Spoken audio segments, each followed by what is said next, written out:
Back பண்ணி எடுப்போம். ஆனால் இந்த ப்ரௌனிக்கு வந்து நம்ம வந்து 35 நிமிஷம்லாம் வைக்கக்கூடாது. ஒரு 20 நிமிஷத்துக்குள்ளே நீங்கள் பேக் பண்ணி எடுத்துடலாம். மேலே வந்து நான் கொஞ்சமாக நட்ஸ் வந்து சேர்த்துருக்கேன். இது வந்து ஆப்ஷனல் தான். உங்களுக்கு வேணும் அப்படின்னா ஆட் பண்ணிக்கோங்க, இல்லைன்னா ஸ்கிப் பண்ணிக்கோங்க. இப்போ பாருங்கள், நான் ஒரு 18 நிமிஷத்துலேருந்து 20 நிமிஷத்துக்கு அப்புறம் பேக் பண்ணி எடுத்துட்டேன். இப்போ வந்து ஒரு ஸ்டிக் வச்சு நீங்கள் குத்தி பார்க்கும்போது நடுவில் வந்து நம்ம வந்து சாக்லேட் வந்து ஆட் பண்ணியிருந்தோம்ல, அதனால் வந்து சூப்பராக மெல்ட் ஆகி கிடைக்கும்.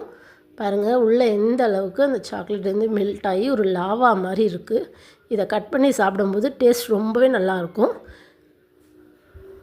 நீங்கள் வந்து இதை ஒரு பிஸ்னஸாக கொண்டு போகிறீங்க அப்படின்னா, உங்கள் கஸ்டமர் இந்த மாதிரி சாக்கோலாவா ப்ரௌனி ஏதாவது கேட்டாங்கன்னா, நீங்கள் வந்து சாக்லேட் உள்ளே கொஞ்சம் கம்மியாக சேர்த்துக்கோங்க. ஏதாவது கொரியர் பண்ணுறதுக்கெலாம் இது வந்து கண்டிப்பாக வந்து செட் ஆகாது.